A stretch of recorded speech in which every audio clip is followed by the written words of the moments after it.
네, 그러면 이제 시간이 되었으므로 지금부터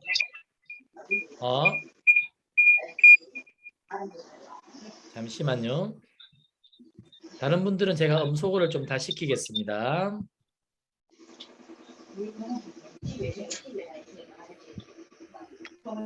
자, 오늘은 우리 정경희 집사님, 정경희 집사님께서 기도하고 오늘 우리 강의를 시작하도록 하겠습니다. 기도해 주세요.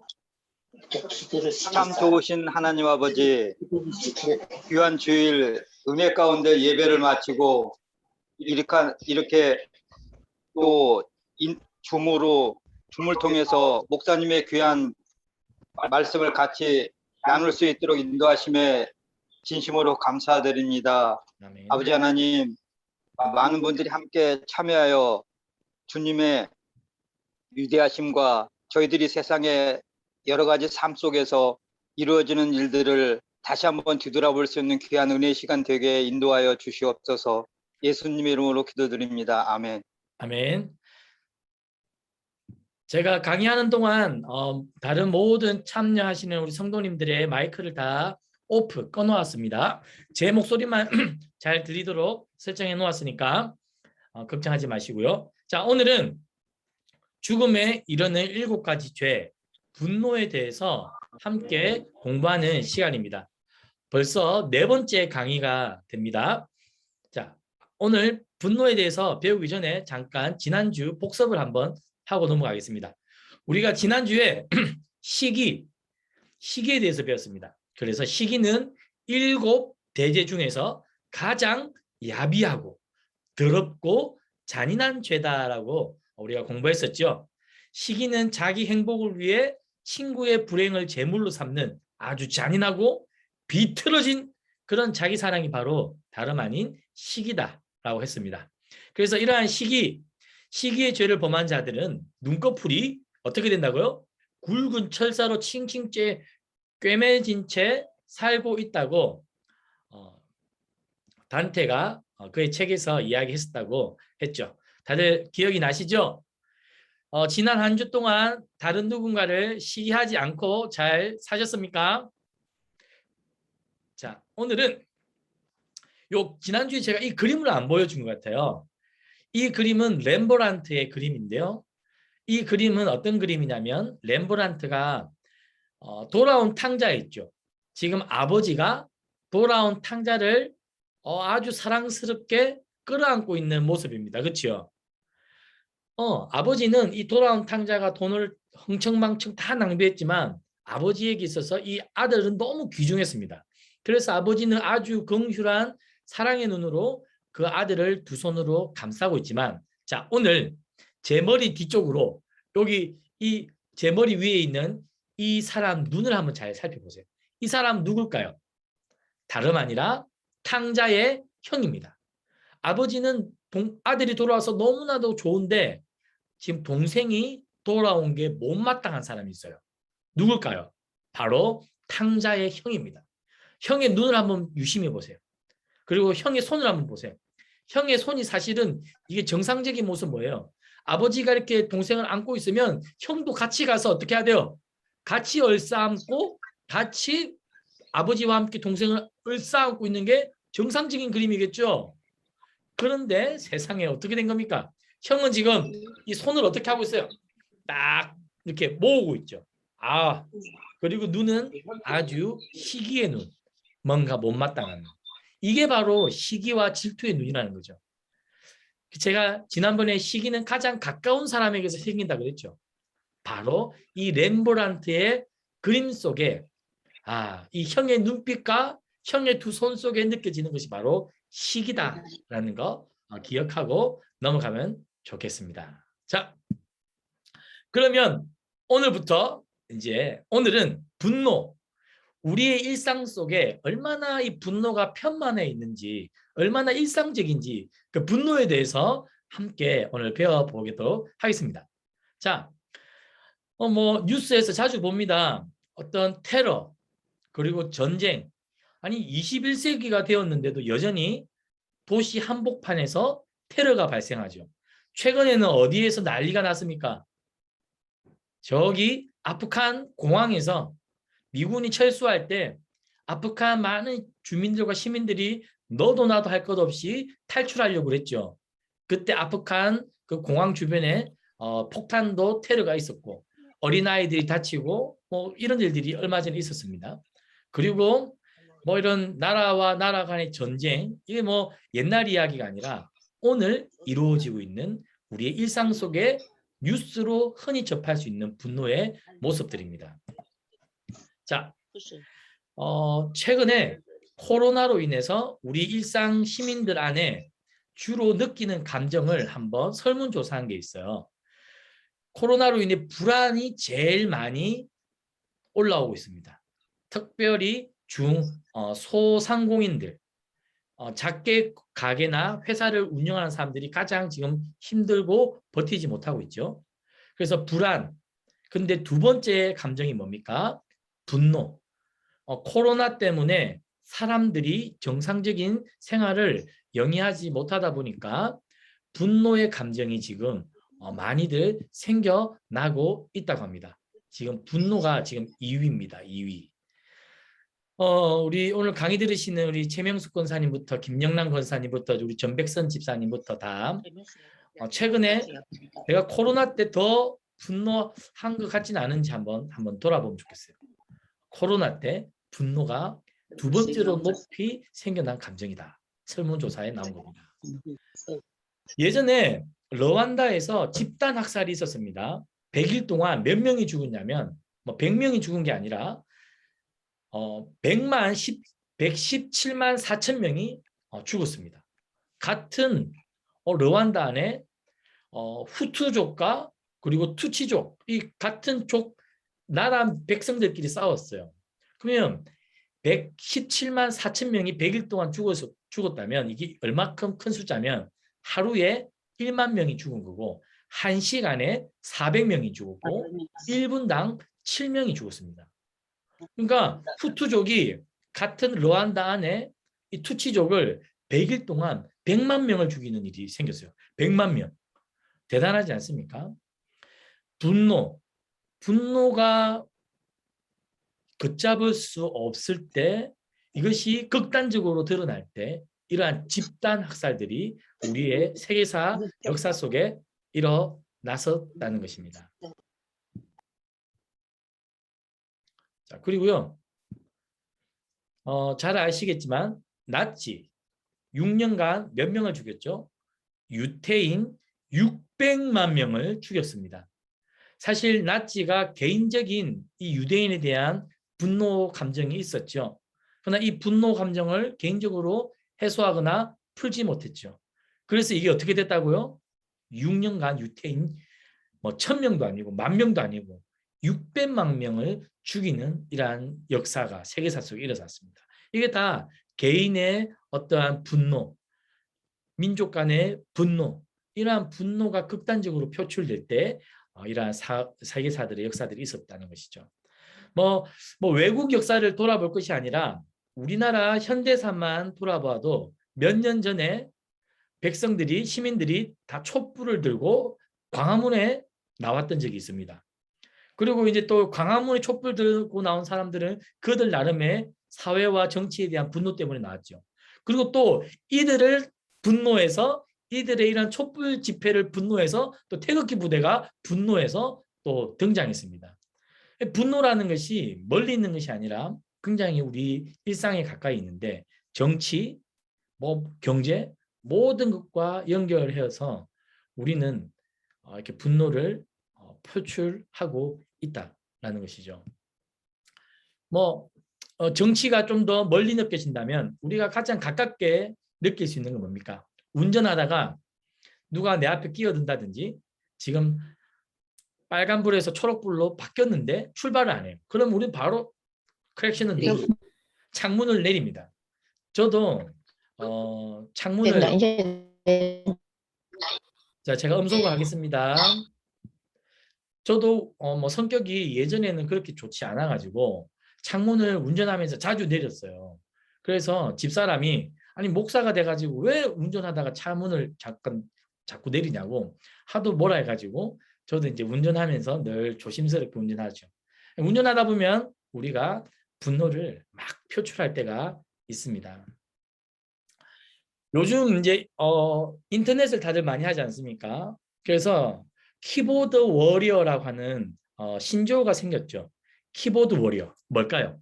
인터넷에서 욕이나 인격 모독을 서슴없이 하면서 거기에서 기쁨과 희열을 느끼는 네티즌.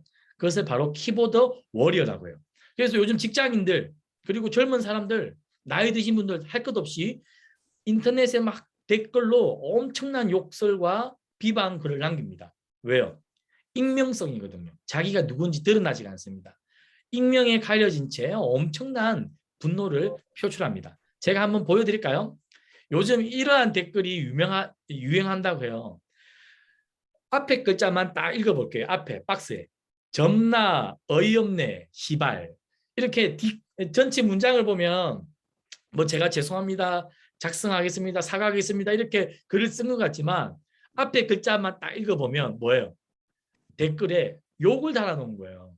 요즘 젊은 사람들이 이런 식으로 정중하게 사과하는 것처럼 하면서 자신의 분노를 앞글자에만 넣어가지고 말을 만들어서 욕을 한다고 합니다. 어떻게든지 이게 자신의 분노를 이렇게 인터넷에 표출하고 있는 그러한 시대입니다. 숭례문 분란 사건 아시죠? 그래서 우리의 보물이 불탔던 적이 있었습니다. 한 번 더 눌러야지. 이거 뭐야? 네, 우리 이원정 장로님, 반장님 엄소하겠습니다. 들어오셨네요. 이일교 권사님도 반갑습니다. 숭례문이 불탔던 사건이 있었습니다. 왜요? 이 숭례문을 불탄 이 사람이 토지 보상을 잘 제대로 안 됐어요. 자기가 원하는 토지 보상이 안 돼가지고 화가 많이 났습니다.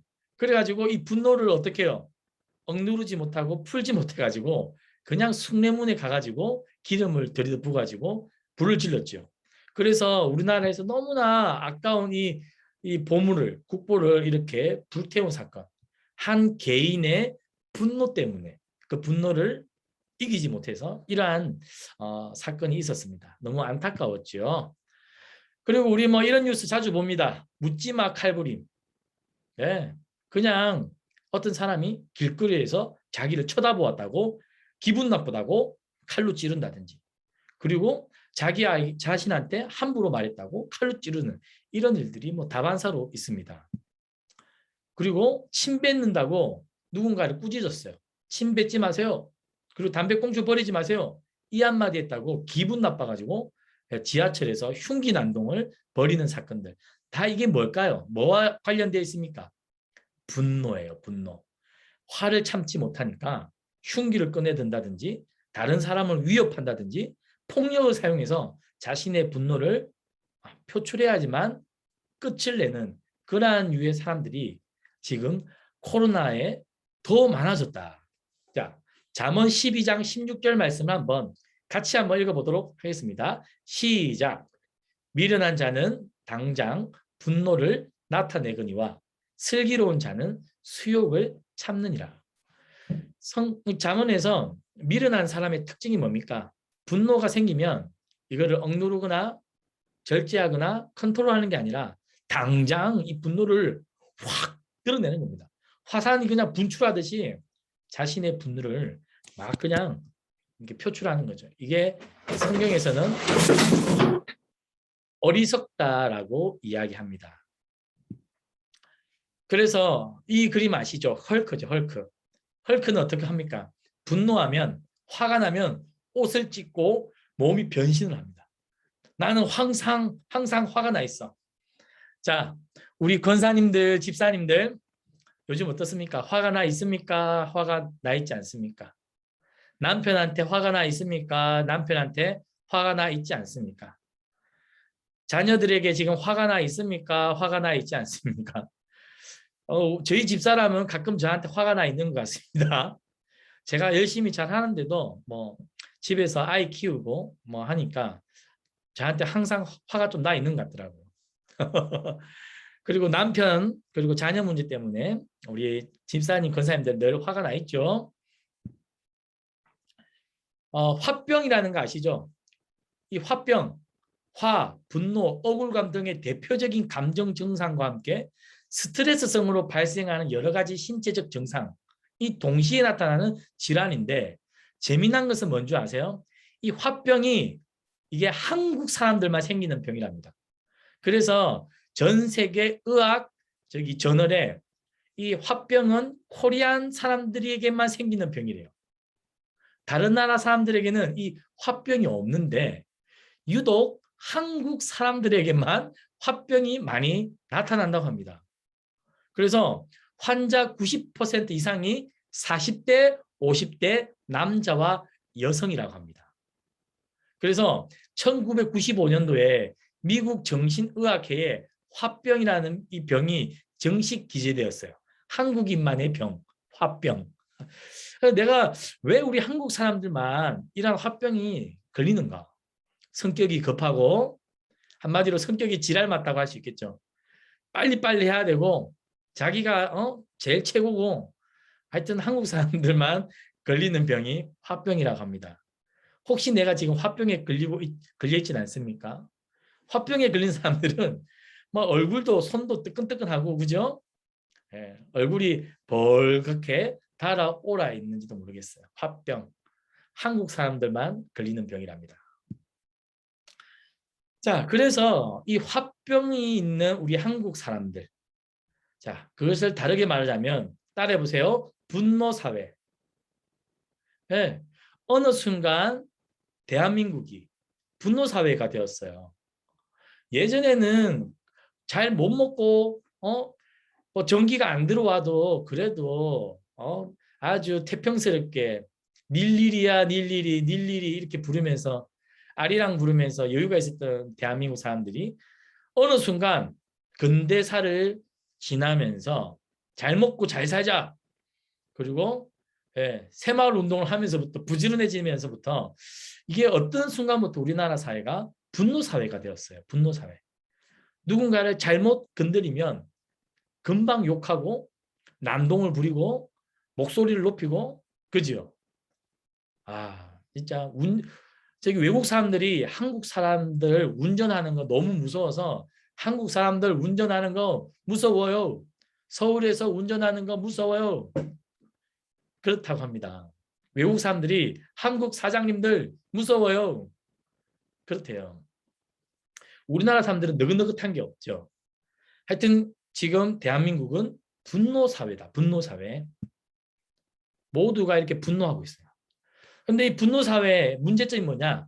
인계점이 점점 낮아진다는 거예요. 인계점이 낮아진다는 게 무슨 말입니까? 끓는 점이 낮아진다는 거예요. 옛날에는 라면을 끓이려면 물을 100도씨까지 끓여야 되는데 이제는 50도만 되어도 물이 확 끓어버리는 거예요. 무슨 말이냐면 예전에는 우리 대한민국 사람들이 뭐 10가지 문제가 생기면 그때 화를 냈는데 이제는 3가지 일, 4가지 일만 뭔가 마음에 안 들면 금방 화를 낸다는 거죠. 인계점이 낮아졌어요. 즉 참을성이 없어졌다. 마음의 여유와 너그러움이 없어졌다. 금방금방 분노하는 사회가 되었다라는 거죠. 제가 최근에 재미난 코로나 때 재미난 걸 보았어요. 대한민국 사람들이 얼마나 인계점이 낮아졌냐면 식당에 들어갈 때 요즘 다 뭐 합니까? 온도 체크해야 되죠. QR코드 찍어야 되죠. 그렇죠? 그게 귀찮거든요. 그게 귀찮으니까 어떤 사람들은 그걸 안 하고 들어가려고 해요. 그러면 이제 식당 사장님이 온도 체크해 주세요. QR코드 체크해 주세요 하면 그 말을 듣고는 어떻게 할까요? 버럭 화를 많이 내더라고 사람들이. 그만큼 우리가 인계점이 낮아졌다. 아무것도 아니잖아요. 그럼 온도 체크 한번 하고 QR코드 한번 찍고 하는데 1분이 안 걸려요. 그런데 그것을 못 참고 못마땅해서 화를 내는 사람들. 바로 대한민국 사람들이다라는 거죠. 분노사회, 인계점이 많이 낮아지고 있다. 아마 오늘 강의를 듣고 있는 저와 성도님들도 금방금방 화를 내고 있다면 나의 분노 인계점이 점점 낮아지고 있구나. 나도 지금 문제가 심각하구나. 남편이 무슨 말을 했는데 바로 듣기보다는 그냥 버럭한다든지 우리 아이들이 자녀들이 뭐 못마땅한 일을 했어요? 왜 그랬는지 이해하기도 전에 버럭 화부터 내고 있는 분 아닌지 한번 우리를 한번 잘 돌아볼 필요가 있겠습니다. 분노라고 하는 광기에 휩쓸리면 우리 중 누군가는 뭐가 된다고요? 괴물이 됩니다. 괴물. 분노라는 것이 어느 순간에 정상적인 사람을 괴물로 만들어버리죠. 그래서 영화에 보면 악마를 보았다라고 하는 영화가 있어요. 악마. 우리도 일상생활에 전혀 아무런 문제가 없었던 사람이 분노 때문에 한순간 돌변해서 악마로 변하는 그러한 이야기들을 많이 접하게 됩니다. 자, 그러면 제가 분노 조절 장애 테스트 오늘 12가지 문제를 읽어드리면 12가지 중에 나에게 몇 가지가 해당되는지를 숫자를 한번 세보세요. 알겠죠? 그래서 우리 성도님들이 지금 분노를 얼만큼 잘 조절하고 있는지를 한번 테스트해 보겠습니다. 자, 1. 나는 성격이 급하여 흥분을 잘하는 편이다. 해당되면 체크하세요. 2. 내가 한 일이 잘한 일이면 반드시 인정받아야 하고 인정받지 못하면 화가 난다. 자, 3. 자신이 하는 일이 잘 풀리지 않으면 쉽게 포기하고 좌절감을 느낀다. 4. 화가 나면 주변 물건을 잘 집어 던진다. 5. 내 잘못도 다른 사람의 탓으로 돌리며 화를 낸다. 6. 다른 사람들이 나를 무시하는 것 같고 억울하다는 생각을 자주 한다. 7.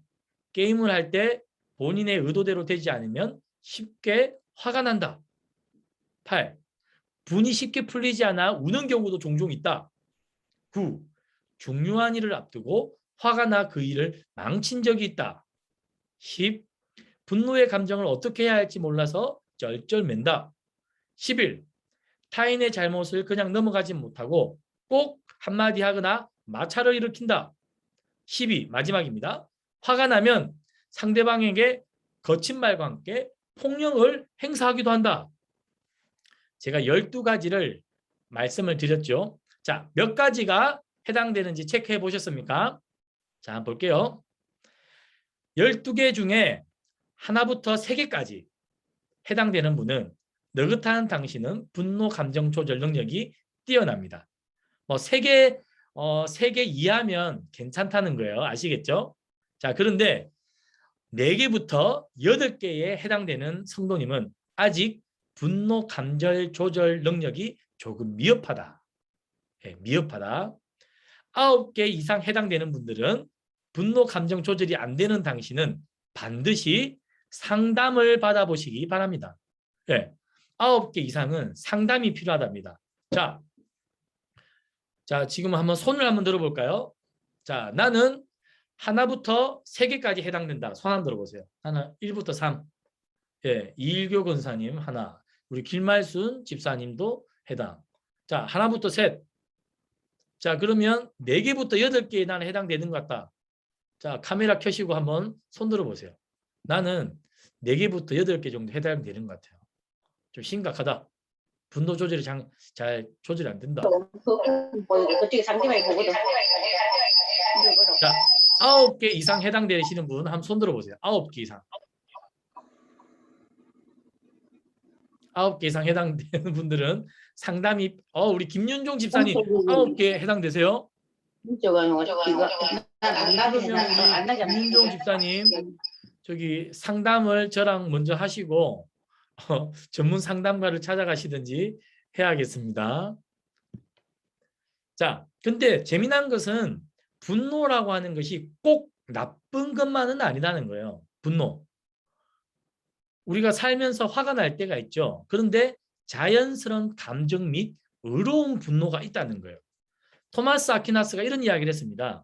분노는 자연스러운 감정의 표현이고 자신이나 어떤 특정 대상에 가해진 위협이나 상처 때문에 촉발되는 반응이다. 분노가 꼭 나쁜 것만은 아니래요. 의로운 분노가 있다는 거죠. 그리고 자연스러운 감정으로 분노할 수 있어요. 자, 예를 들어 보겠습니다. 제가 지하철을 타고 가고 있습니다. 지하철을 타고 가고 있는데 임산부석에 이 배가 이만큼 나온 임산부가 앉아야 되는데 어떤 젊은 청년이 거기 앉아 있는 거예요. 그래서 옆에 있는 사람이 그 젊은 청년에게 여기는 임산부고 당신 앞에 임산부가 서 있으니까 자리를 좀 양보해 주세요라고 했어요. 그런데 이 젊은 청년이 정신이 나가가지고 자기는 자리를 못 비킨다 하고 자기에게 그런 이야기를 한 사람에게 막 위협적인 행동을 한다. 그걸 제가 옆에서 보고 있었어요. 근데 그걸 보고 있으면서 제 마음속에 하하하 재밌다 이러한 감정이 들면 저는 미친놈이 되겠죠. 그러한 장면을 보고 있으면 제가 어떻게 될까요?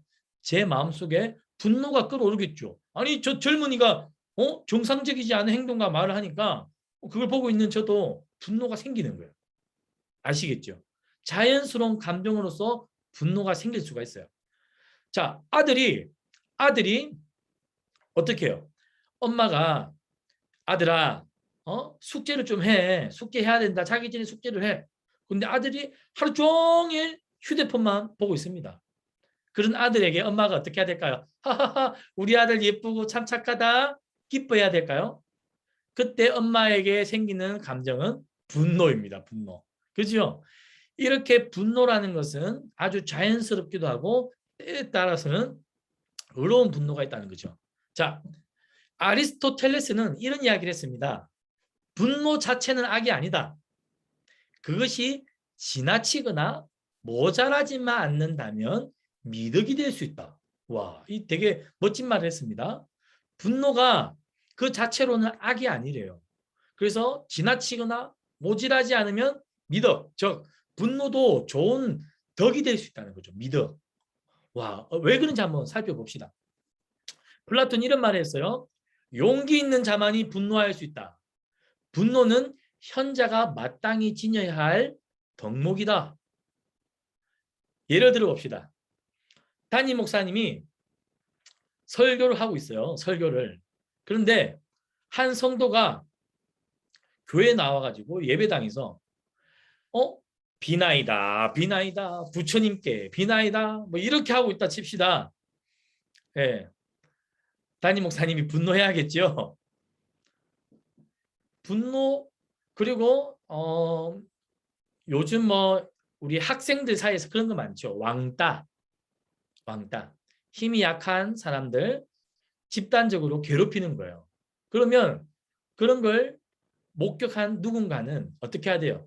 분노할 수 있어야 돼요. 안 돼! 힘없는 사람을 왜 괴롭히냐?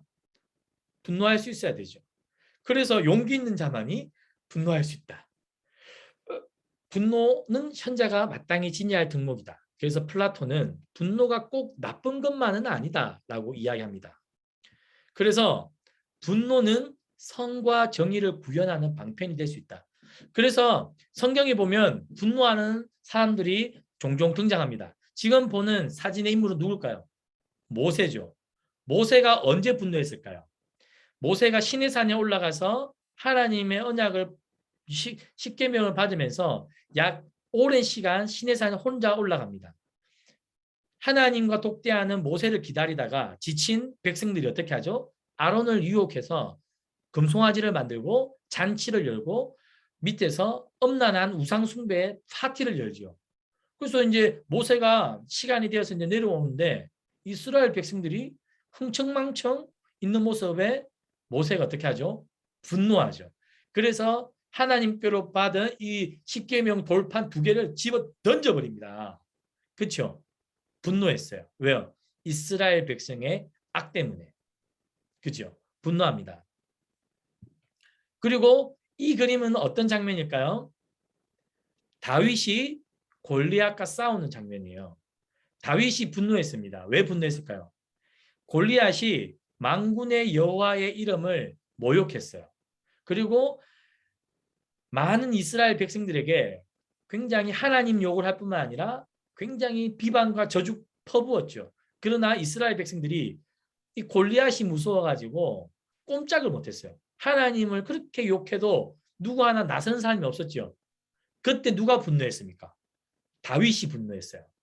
어떻게 네가 이 개 같은 네가 이방의 개 같은 네가 만군의 여호와 하나님을 함부로 망령되이 이끄느냐?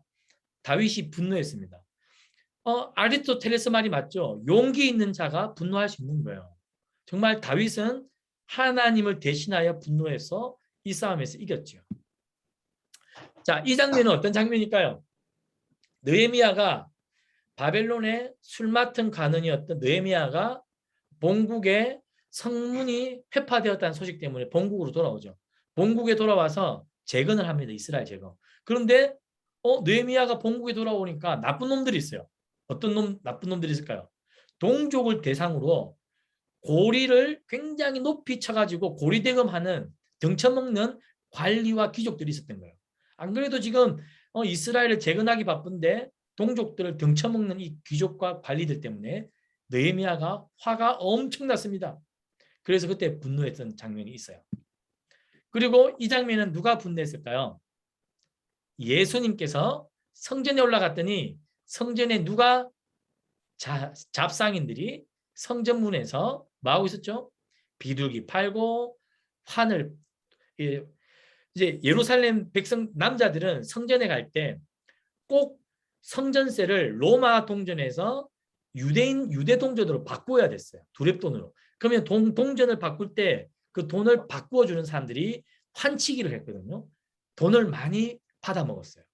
그리고 제사를 지낼 때 저기 외국에서 예루살렘에 오는 사람들은 짐승을 끌고 못 오잖아요. 그래서 예루살렘에서 짐승을 사거든요. 그럼 이 짐승을 비싸게 파는 거예요. 그러니까 이 사람들이 성전에서 엉뚱하게 장사질을 해 먹으니까 예수님이 그걸 보고는 상을 엎어버리고 채찍을 휘두르셨죠. 그리고 만민이 기도하는 집이다라고 예수님이 분노하셨습니다. 이렇게 분노라는 것이 때로는 정의와 선을 위해서 필요하다라는 거죠. 그런데 진짜 분노해야 될 때 분노를 못하는 게 문제가 될 수 있다는 거죠. 반대로. 그죠? 대부분의 사람들은 겁이 나가지고 옳은 이야기를 해야 될 때 뒤에 숨을 때가 많아요. 분노해야 될 때 나에게 혹시나 해가 될까 싶어가지고 나한테 복수하는 거 아니야? 괜히 내가 이런 말 했다가 관계만 틀어지는 거 아니야? 여러 가지들을 고려하다 보니까 정작 분노해야 될 때 분노하지 못하는 게 더 문제가 될 수도 있다. 이해가 되시나요? 분노를 지나치게 하는 것도 문제가 되지만 분노를 하지 않는 것도 문제가 될 수 있다는 것을 우리는 기억하고 넘어가야겠습니다. Is God angry? 하나님도 분노하실까요? 하나님도 분노하십니다. 우리가 분노하죠? 우리가 왜 분노할까요? 우리가 하나님의 형상을 닮았기 때문에 분노합니다. 우리가 왜 웃을까요? 하나님이 웃으시기 때문에 우리가 웃는 거죠. 우리가 하는 것들은 다 하나님이 하시기 때문에 하는 거예요. 우리가 하나님의 형상이기 때문에. 하나님 분노하시죠? 하나님 질투하십니다. 그래서 하나님께서 하나님의 진노의 잔을 쏟아붓는다라고 표현하시죠. 오래 참았는데 이스라엘 백성들이 여전히 엉뚱하게 생활할 때 하나님도 분노하십니다. 네. 자, 에베소서 4장 26절, 27절 말씀을 함께 읽어보도록 하겠습니다. 시작.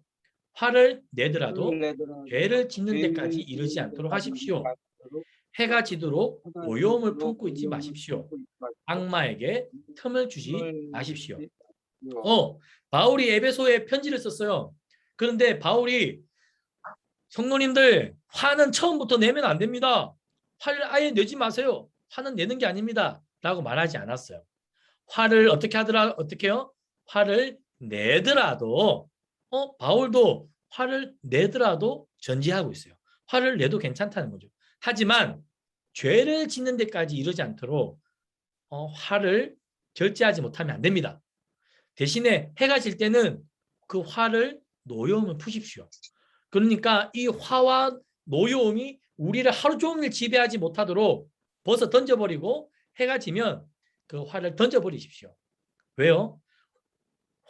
분노가 우리를 하루 종일 지배하고 있으면 그 사이에 악마가 우리를 틈탈 수 있는 기회를 빗장문을 열어준다는 거예요.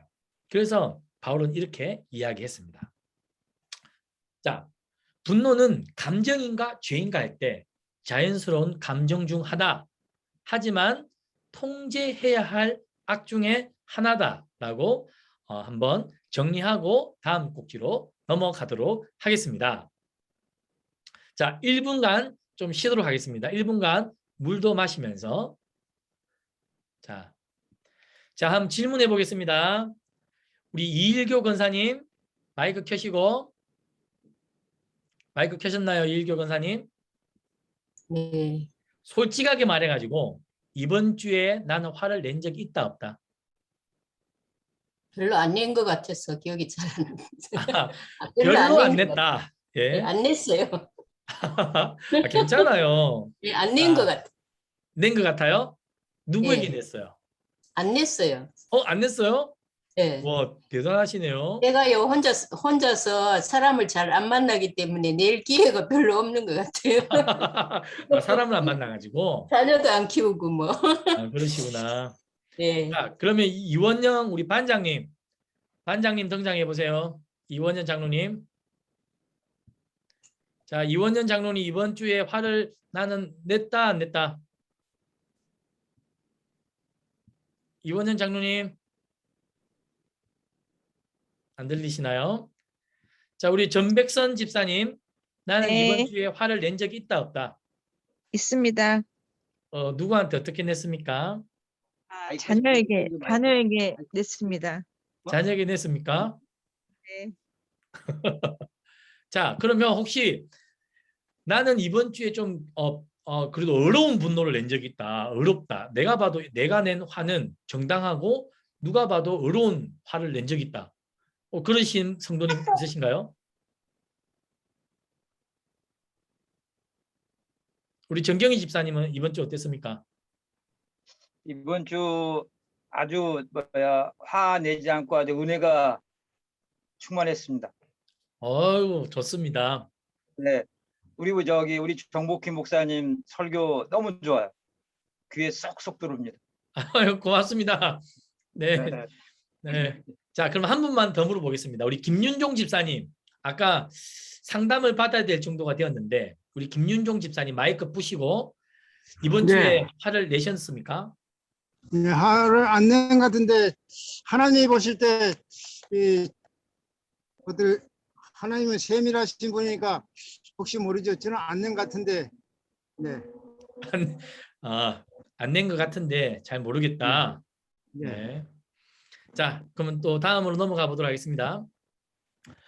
자, 분노라는 게 자연스러운 감정 중 하나고 반드시 통제해야 될 악이지만 그러나 사실 이 분노가 통제하기 어려운 감정이죠.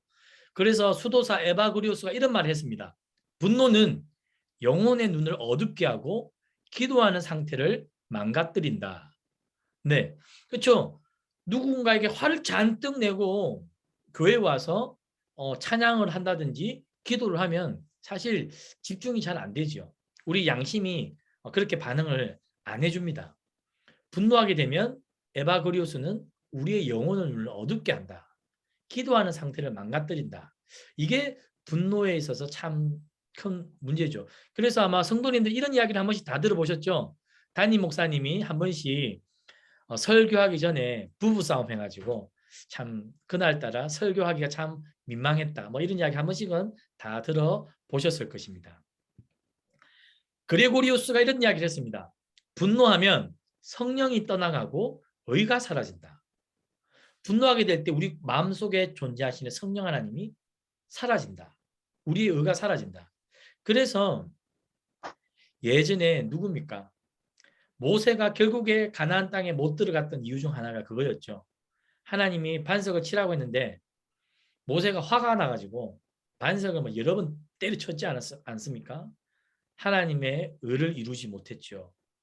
모세가요. 자, 그래서 이 사진을 보면 분노가 이 불과 같습니다. 불이 확 번지죠. 공기를 따라서 산소를 따라서 불이 확 번지는데요. 이거를 불이 번지기 시작하면 이 번진 불을 불줄기를 잡기가 굉장히 어렵다고 합니다. 마찬가지로 분노도 처음에 이 분노가 커지기 전에 이 분노를 조절하고 통제해야 되는데 이 처음에 이 분노를 잡지 못하면 분노가 점점 커지면 커질수록 더 화가 나게 되는 상태가 분노라는 거예요. 그래서 참 이게 어렵다. 그리고 소위 선의의 집단이 불의의 집단과 투쟁해 가는 과정에서 처음에 의로웠던 분노가 점차 가격하고 악한 분노로 변질된 위험이 매우 크다. 이 무슨 말일까요? 분노라는 게 얼만큼 무섭냐면 처음에는 어려운 분노를 내었어요. 나쁜 집단이 있다고 합시다. 그 나쁜 집단이 하는 행동들에 분노해서 어떤 작은 착한 집단이 분노하기 시작했어요. 그리고 나쁜 집단과 싸우기 시작하는데 그렇게 하던 사이에 어렵던 분노가 점차 가격해지고 악한 분노로 변질될 위험이 있다는 거죠.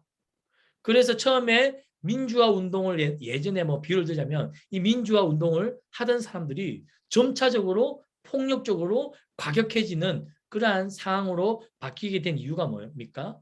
폭력의 그 특성 때문이라는 거죠. 그래서 불이한 제도와 권력과 문화에 대해 정당하게 화를 낼 때조차도 분노가 적대적 안가품과 같은 형태로 변질되지 않도록 감정을 더욱 통제할 필요가 있다. 그래서 분노를 통제하는 훈련, 분노를 조절하는 연습, 이거를 우리가 평상시에 해야 되는데 대부분의 사람들이 분노를 조절해야겠다, 분노를 컨트롤해야겠다, 분노를 삭히는 훈련을 해봐야겠다라고 생각하고 그렇게 해보는 사람이 거의 없습니다. 분노가 생기면 그냥 분노가 나는 대로 오픈해버리죠. 그냥 열어버립니다. 그런데 분노가 생길 때 이 분노를 내가 잘 컨트롤을 해봐야겠다라고 생각하는 사람들이 없다는 거죠. 그래서 분노가 감정을 넘어서서 우리의 의지와 결합할 때 일어나는 게 뭘까요? 다른 사람에게 복수하고 싶은 마음입니다. 복수. 이 사진의 여자 누군지 아시죠? 이영자. 복수의 아이콘.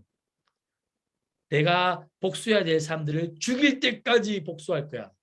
즉, 이 분노라고 하는 감정을 초기에 잡지 못했을 때 이게 분노가 커져서 우리의 의지와 딱 결합이 되는 순간 우리는 다리 몽댕이를 부러뜨리든지 내가 그 사람 면전에다가 야이 17 다음 18 이렇게 욕을 하고 나서야 풀릴 때까지 이렇게 복수하게 된다는 거죠.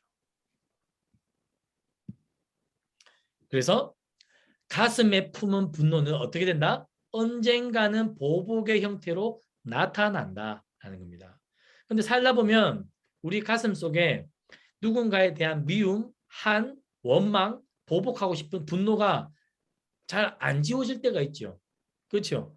이게 계속 참으면 한국 사람들에게만 생기는 화병이 생깁니다. 화병. 외국 사람들은 감정에 솔직해요. 그리고 감정에 솔직하고 자신의 감정을 이야기하는 게 부끄러운 일이 아니에요. 서양에서는. 근데 동양은 어떻습니까? 동양 문화는 유교 문화다 보니까 체면이 중요해요. 체면. 내 감정을 이야기하는 게 그렇게 좋은 게 아니에요. 그렇죠? 그래서 내 감정을 자꾸만 숨기고 분노도 숨기고 특히 우리나라 조선시대에는 여자들은 여자가 어디 하면서 여자는 더 참고 또 참아야 되는 존재들이 되었죠. 그러나 그렇게 하면 안 됩니다. 하여튼 가슴에 품은 분노는 보복의 형태로 나타난다. 그래서 성경에 보니까 이 분노가 의지와 결합해서 복수로 일어났던 일이 있었어요. 누구죠? 세겜, 야곱의 딸 디나를 강간했던 적이 있습니다. 그래서 디나의 오빠들이 어떻게 됐죠? 화가 나가지고 세겜 사람들한테 거짓말을 하죠. 너희들이 다 할 일을 받아. 그러면 너희들하고 화친을 맺어줄게. 그리고 우리 동생 디나랑 결혼도 시켜줄게 했어요. 그래서 세겜 사람들이 다 할 일을 받고는 무방비 상태에 있을 때 어떻게 합니까? 야곱의 아들들, 디나의 오빠들이 가가지고 세겜 사람들을 다 쳐 죽이는 복수의 잔인한 한 장면이 성경의 창세기에 기록되어 있습니다. 그러면 우리는 언제 어떤 경우에 이렇게 분노할까요? 분노는 하나의 상처 입은 사람들에게 생기는 반응입니다. 타인에게 공격받고 상처받을 때 우리는 되게 분노해요. 어떤 식으로 우리가 공격받고 상처받습니까? 누군가가 나를 무시하는 것 같을 때, 누군가가 나를 모욕감을 줄 때, 특히 자존심이 강한 사람들이 이러한 경우를 잘 못 참아요. 자존심이 강한 사람들이 다른 사람들로부터 무시를 당한다든지 모욕감을 받으면 굉장히 쉽게 분노하고, 그리고 어떻게 해요? 자신을 보호하려는 내적 기제가 강하게 발동합니다. 즉, 내 자존심이 상처받았다는 거죠. 상처받은 이 자존심을 가만히 둘 수가 없어요. 그래서 분노합니다. 그래서 또 분노는 가상적 피해의식으로도 나타나는데 아마 이런 경우들이 한 번씩 있을 거예요. 자, 봅시다. 이 그림을 한번 볼게요. 일은 똑같이 했는데 뭔가 자기에게만 돌아온 것이 적다라고 느낄 때 우리는 분노합니다. 그리고 여러 무리들 가운데 자기만 쏙 빠졌다라고 생각이 들 때, 자기 존재가 무시당했다라고 우리가 느낄 때, 그런데 다른 사람들은 전혀 그렇게 한 적이 없는데 혼자서 그런 피해망상에 빠져 있는 거죠. 그때 분노합니다. 그리고 자신에 대해서 누군가가 수근수근 된 적도 없는데 마치 다른 사람들이 자기를 수근수근 하는 것처럼 이렇게 착각하고 가상으로 피해의식을 느낄 때 우리는 분노하게 된다는 거죠. 뭐 이런 경우들 종종 있었을 것이에요. 자, 그런데 헨리 나우엔이라고 하는 영성 신학자가 이런 말을 했습니다. 분노에는 교만과 함께 자기 의가 밑바닥에 깔려 있다. 교만한 사람, 특별히 자기의가 가득한 사람들이 더 많이 분노한다라는 거예요. 그래서 어떻게 보면 교회에서 뭐랄까요? 가장 인자해야 될 것 같은 새벽 기도를 많이 하는 사람들이나 성경을 많이 오랫동안 하신 분들이 더 분노하는 모습들을 많이 볼 수 있어요. 자기의, 자기 교만 때문에 그렇죠. 그래서 교만한 사람일수록 자신의 생각이 받아들여지지 않을 경우 자존심이 상하고 큰 모독감을 느낀다. 그래서 더 쉽게 화를 내고 분노한다. 자, 이 문장이 나 자신에게 해당되진 않는지 한번 생각해 보십시오. 직장에서나 친구들 사이에서나 가족들 사이에서 내 생각과 의견이 잘 받아들여지지 않을 때 쉽게 분노하는 성향이면 내가 좀 교만하구나. 그렇게 생각하면 됩니다. 교만한 사람들이 이렇게 쉽게 잘 분노하기도 합니다. 그래서 교만한 사람은 자신의 권위와 견해가 더 옳고 우월하다고 생각합니다. 그래서 마땅히 존중받아야 된다고 생각하죠. 그런데 다른 사람들이 그렇게 안 해줄 때, 자기 생각대로 존중해 주거나 들어주지 않을 때 상처받고 분노하고 화를 냅니다. 어떻게 감히. 자, 그래서 성경에 보면 대표적인 그러한 사람이 하나 있죠. 바로 분노의 사나이, 인류 최초의 살인자. 누굽니까? 인류 최초의 살인자.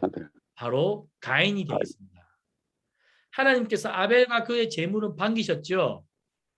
이때 가인이 상처받습니다. 그렇죠? 상처 속에 하나님이 왜 아벨 것만 받고 내가 더 뛰어난 것 같은데, 내가 아벨보다 더 나았는데 왜 내 건 안 받지? 상처받는 그 피해의식. 그리고 가인과 그의 제물은 하나님께서 반기지 않으셨어요. 좌절된 욕구. 가인은 몹시 화가 나서 얼굴빛이 달라졌다. 교만하다는 거죠. 하나님께서 받지 않으시면 이유가 있겠지. 뭐가 문제일까? 자기를 돌아보기 전에 하나님께서 자기 걸 받지 않다고 해서 가인은 몹시 화가 나고 얼굴빛이 달라집니다. 즉, 이 가인 마음 안에는 자기 의와 교만이 가득했다는 것이죠. 그래서 어떻게 합니까? 하나님께서 가인에게 이렇게 말하죠. 어찌하여 내가 화를 내느냐? 얼굴빛이 달라지는 까닭이 무엇이냐? 내가 올바른 일을 하였다면 어찌하여 얼굴빛이 달라지느냐? 내가 올바르지 못한 일을 하였으니 죄가 너의 문에 도사리고 앉아서 너를 지배하려고 한다. 너는 그 죄를 잘 다스려야 한다. 즉 하나님께서 화가 난 가인에게 그 분노, 화가 난 그 상처받은 마음, 그것을 어떻게 하라고요? 잘 다스리라고 했죠. 분노를 잘 다스리라고 합니다. 그러면 가인이 하나님의 이러한 코멘트를 듣고 잘 다스려야 되는데 어떻게 하죠? 아벨에게 말합니다. 우리 들로 나가자. 그리고 그들이 들에 있을 때에 가인이 그의 아우 아벨을 어떻게 한다고요? 쳐 죽입니다. 분노하죠. 분노의 결과입니다. 그리고 하나님한테 이렇게 말하죠. 모릅니다. 내가 뭐 내 동생을 지키는 사람입니까? 나는 모릅니다. 하나님한테 여전히 분노합니다. 우리가 이렇게 가인의 모습을 늘 하고 있지는 않지만 어느 순간 우리도 누군가로부터 거절되거나 무시당하거나 받아들여지지 않거나 비교될 때 우리도 이런 방식으로 분노하고 때로는 복수하기까지 우리의 의지와 결합해서 화가 극단으로 치닫을 때가 있다는 것입니다. 분노라고 할 때 이 분노, 아프하라라고 하는 이 히브리어 분노라고 하는 단어는 콧구멍, 불과 관련되어 있어요. 이 아프라고 하는 히브리어는 콧구멍이고 하라는 불이에요. 뭡니까? 화가 나면 분노라고 하는 단어는 콧구멍에서 불이 나온다는 뜻이에요. 무슨 말인지 아시겠죠? 화가 나니까 콧구멍에서 씩씩 대면서 하면서 그냥 코에서 그냥 불바람이 나오는 거예요. 그렇죠? 그래서 YR 아프라고 히브리어로 불붙는 분노라는 거죠. 불붙는 분노. 그래서 이 분노는 굉장히 파괴적입니다. 파괴. 이 분노를 풀지 않는 사람, 해가 지기 전까지 이 분노를 꼭 끌어안고 있는 사람은 무언가는 파괴해야 돼요. 문제는 뭡니까? 우리 엄마들은 대부분 이 화를 참다 못해 누구를 파괴합니까? 자신을 파괴해요. 자신을. 이게 문제인 거죠. 어떤 남자들 같은 경우는 막 분노가 생기면 술병 던집니다. 그렇죠? 우리 아버지도 제가 어릴 때 화가 나면 주일날 아침에 밥상을 엎더라고요. 그래서 내가 화가 나면 밖에 나가서 소리를 지르지 왜 먹어야 돼? 밥상을 엎고. 그래가지고 제가 아버지한테 불만이 많았어요. 왜 화가 나면 밥상을 엎나는 거죠. 밖에 나가서 그냥 소리를 지르시지. 이렇게 분노하면 무언가 꼭 파괴적입니다. 근데 많은 여성들 경우 이 분노를 안에서 풀고 안에서 파괴하다 보니까 내상을 입어요. 내상. 그게 화병입니다. 그래서 우리 집사님들은 화가 나면 이 마음속에서 풀지 마세요. 자기를 파괴하는 거예요. 그렇죠? 자기를 파괴하면 안 됩니다. 그냥 분노가 화가 나면 어디 뭐 진짜 이불을 저기 뭐 걸어놓고 이불 먼지도 털어야 되니까 이불 먼지나 그냥 옥상에서 터세요. 그리고 우리 남자 집사님들은 엉뚱하게 밥상을 엎거나 술병을 깨거나 하면 안 됩니다. 그럴 분 아무도 안 계시지만. 예전에 연천 지피에서 총기 난사가 있었습니다. 그렇죠? 이등병이 화가 났습니다. 선임들이 자기를 못 살게 구는 거예요. 그래서 어떻게 합니까? 수류탄을 하나 던집니다. 내무반에. 그리고 실탄이 장전되어 있는 총을 그냥 갈겨버리죠. 분노는 이렇게 파괴적이고 생명을 앗아가는 이러한 위험들을 가져옵니다. 최근에 9.11 또 몇 주년 되어서 방송에 나왔죠. 9.11 테러. 이것도 뭐죠? 이슬람 극단주의자들, 테러리스트들이 분노한 결과 비행기를 하이제킹하죠. 비행기 3대를 공중에서 납치합니다. 그래서 2대가 뉴욕에 있는 저 무역센터에 하나씩 박아요. 그래서 저 무역센터가 2개가 나중에 둘 다 무너져 내리는 거 아시죠? 그리고 하나는 펜타곤에 가서 했습니다. 다 분노에 의해서 생기는 일들입니다. 그래서 분노와 관련된 영화도 많아요. 복수는 나의 것, 올드보이, 친절한 금자씨, 김봉남 살인사건. 이 영화의 모티브가 뭐냐면 분노, 이 분노를 죽음으로 꼭 푸는 거예요. 용서하지 않습니다. 절대 용서하지 않죠. 용서는 남일입니다. 그리고 뭐 분노해가지고 이 차를 여의도로 끌고 가가지고 많은 사람들을 치어 죽인 뭐 이런 사건들 다 분노와 관련이 있는 사건들입니다. 자, 그래서 복수의 권원적 한계는 복수가 이미 저질러진 피해를 아무것도 복구하지 못한다는 데 있다. 피해자가 가해자에게 복수를 해가는 과정 속에서 폭력은 폭력을 낳고 피는 피를 부른다.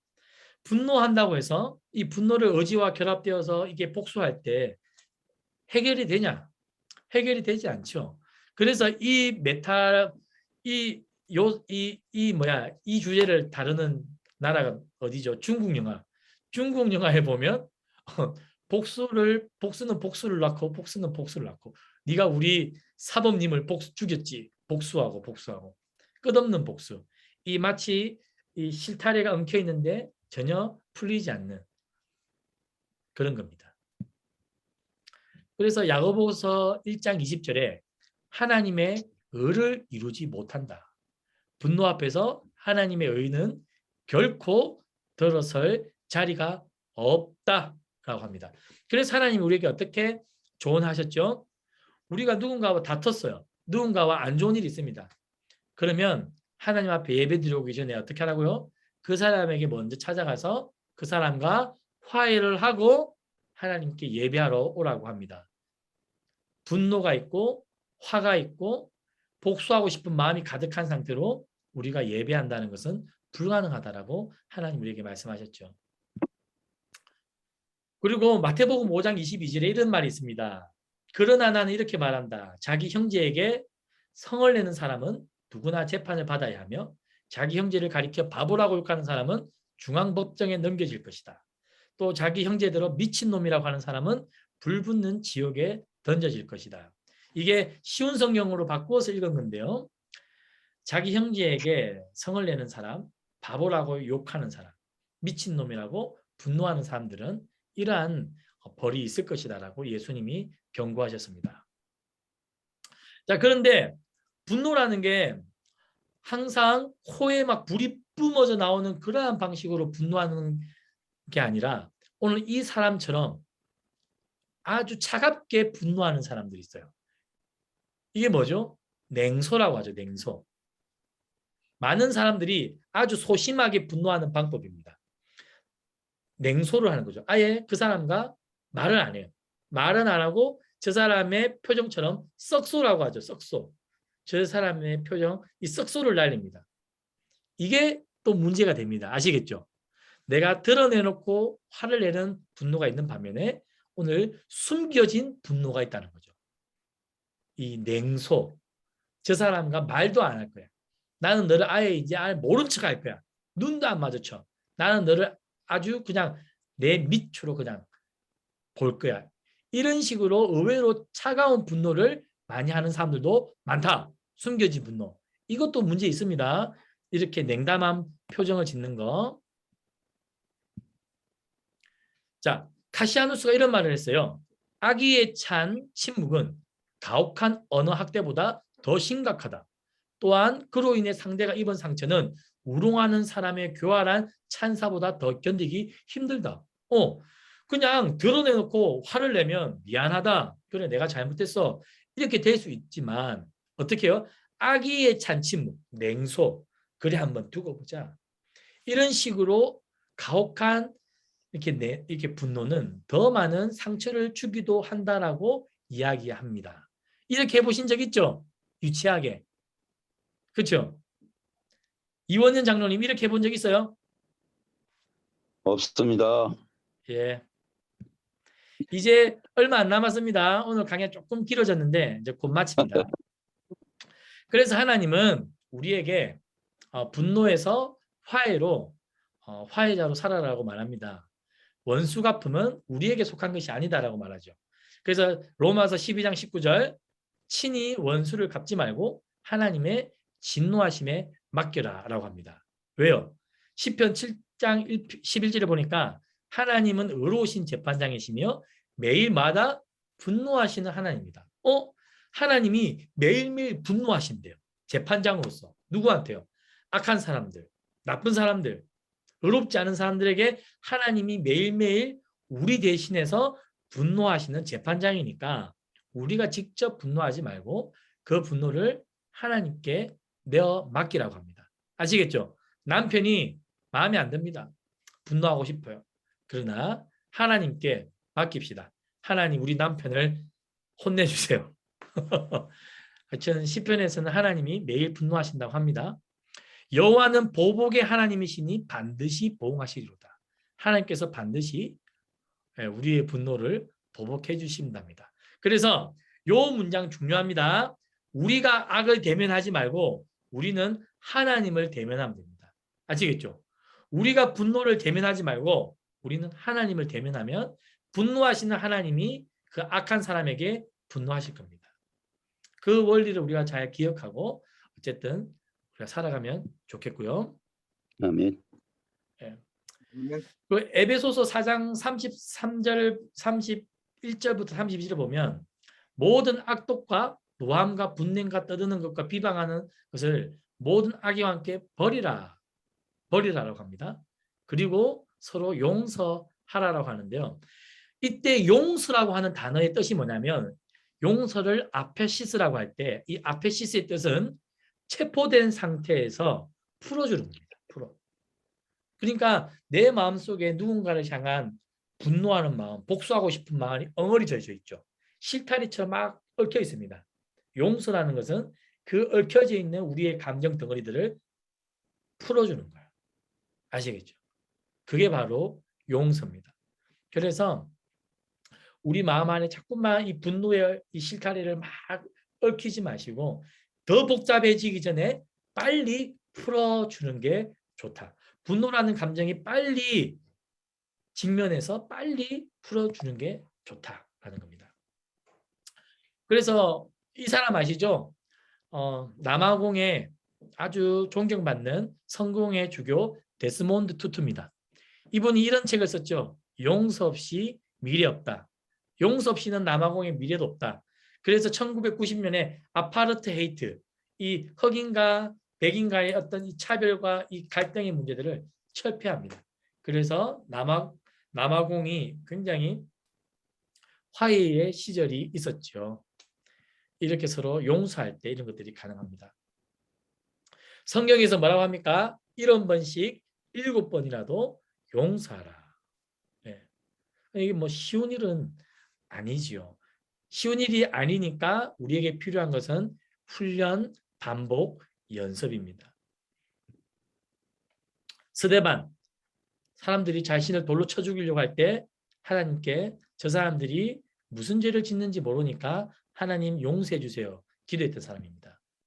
그리고 이 빌레몬, 오네시모 이 편지를 쓰면서 용서해 달라고 편지를 하죠. 자, 그리고 잠언 15장 1절 유순한 대답은 분노를 쉬게 하여도 과격한 말은 너를 격동하게 하느니라. 자, 그래서 우리가 분노할 일이 생기지 않습니까? 화가 날 일이 생겨요. 그러면 저도 그렇게 많이 하거든요. 그러면 분석합니다. 제 마음을 분석해요. 내가 지금 화가 나려고 하는데 내가 지금 왜 화가 나려고 하는 거지? 그냥 감정에 휩싸여서 그냥 화를 내고 싶은 건지 아니면 진짜 화를 낼 만한 건지 저는 그런 상황이 생기면 분석을 하려고 합니다. 분석을 하려고 하다 보니까 사실 뭐 내가 잘못했구나 이런 경우가 많더라고요. 그래서 참을 인이 3번이면 뭐도 면한다? 살인도 면한다라는 속담이 있죠. 그래서 분노할 때, 분노하고 싶을 때 어쨌든 우리는 먼저 생각해야 됩니다. 생각하면서 그것을 분석하면서 시간을 끌어보는 거죠. 네, 그런데 화가 난다고 해서 그걸 그대로 쏟아내버리는 순간 주워 담을 수가 없는 게 분노죠. 화를 한번 쏟아내면 절대 주워 담을 수가 없습니다. 그렇죠? 그래서 쏟아내기 전에 그것을 분석하고 마음속으로 풀어주는 그 연습을 하는 게 굉장히 중요합니다. 자, 고린도후서 5장 18절 하나님께서 그리스도를 내세우셔서 우리를 자기와 화해하게 하시고 우리에게 화해의 직분을 맡겨주셨습니다. 사실 우리는 분노하는 때에 따라서는 분노해야 되는 사람이지만 우리는 분노하는 사람들 가운데서 화해할 수 있도록 피스메이커가 되어야 됩니다. 앞서 말했지만 지금 코로나 때문에 얼마나 화내는 사람들이 많습니까? 그렇죠? 근데 내 한 사람 때문에 다른 사람들이 화를 누그러뜨리고 서로 화해하고 웃으면서 지낼 수 있으면 얼마나 좋겠어요. 저는 이제 나이가 들면 들수록 그런 생각이 많이 들더라고요. 내가 옳고 내가 더 똑똑하고 내가 더 잘났고 이런 것보다는 그냥 허허허 하면서 내가 좀 못났지 그래. 내가 좀 못나서 그래. 이해해줘. 그런 사람들이 더 좋더라고요. 저도 이제 더 그렇게 하고 싶어요. 뭐 꼭 잘난 척, 똑똑한 척 막 그럴 필요가 없더라고요. 그래서 우리 성도님들이 뭔가 이 화해의 중심에 서 있는 그런 성도님들이 됐으면 좋겠습니다. 하여튼 이번 한 주 분노하지 마시고 그렇게 사셨으면 좋겠습니다. 오늘 강의가 길었는데 오늘 여기서 마치도록 하겠습니다. 자, 질문 있습니까? 없습니다. 질문 없죠? 네, 그러면 오늘 강의는 여기서 마치도록 하겠습니다. 수고하셨습니다. 수고하셨습니다. 감사합니다.